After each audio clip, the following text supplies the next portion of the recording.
पुरवा मोटा आंगा कर खवा हूँ। पान पुरवा मोटा आंगा कर खवा हूँ। पान पुरवा मोटा आंगा कर खवा हूँ।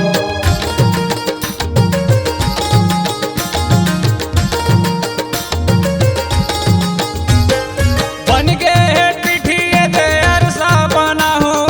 मीठा मीठा गुलगुला भजिया खवा हूँ।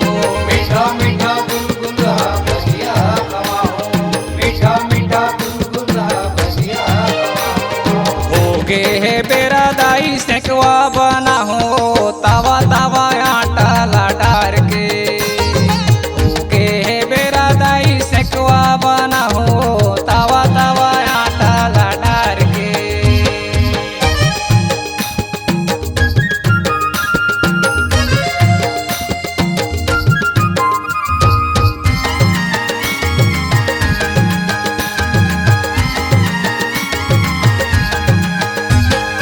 एक बजिया या बेदाई पोहा खवा हूँ।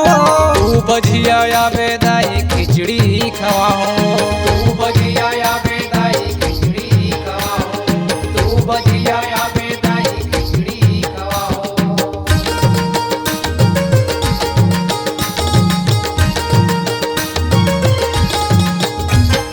तीन बजिया या बेदाई मैगी खवा हूँ।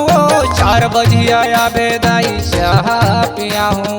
4 बजिया या बेदाई चाह पिया हूँ। 4 बजिया या बेदाई चाह पिया हूँ। आओ जल्दी या बेदाई